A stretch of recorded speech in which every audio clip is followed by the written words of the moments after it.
samedi. Ça redonne le sourire à tous les professionnels du tourisme à 3 semaines des vacances de février. Des vacances qu'on peut occuper avec plein de choses. Du sport, raquettes par exemple, et puis d'autres activités. Broderie par exemple. Raquettes et broderie du côté de Pras-sur-Arly en Haute-Savoie. Christophe Buisine, Éric Nappi. Une étendue immaculée s'offre à eux. Dans ce cirque naturel, il est tombé 20 cm d'une belle poudreuse. Ce groupe est à la découverte d'une montagne authentique. C'est féerique, ça nettoie, ça nous vide de la vie en ville, c'est vraiment super. Moi, là, je me sens bien dans mon élément. Au cœur de la forêt, la neige est vierge de toute trace. Une randonnée en raquette, c'est une immersion dans un monde inconnu. Bernadette, qui vient de Belgique, laisse vagabonder son imagination.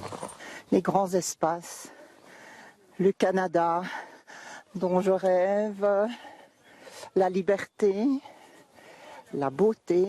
Regardez là-bas, il y a 2 chamois qui sont dans la porte. Jérôme, l'accompagnateur, vient d'apercevoir une mère et ses petits. Ces animaux sauvages sont à la recherche de nourriture. Grâce à la longue vue, il est possible de les observer sans les déranger. Ah ça y est, je l'ai. Ah, dis donc.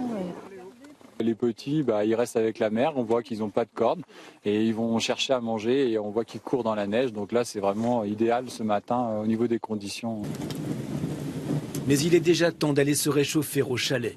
Sylvie, l'organisatrice du séjour, veut faire découvrir la montagne qu'elle aime et ses traditions. Les après-midi sont consacrés à la broderie et le célèbre point de croix.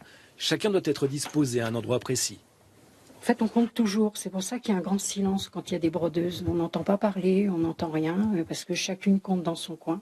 Autrefois, lors des veillées en montagne, dans les fermes de montagne, les femmes se retrouvaient le soir à la veillée pour broder ensemble. Activité ancestrale, la broderie s'est transmise de génération en génération, comme un souvenir de la vie en hiver dans les villages de montagne.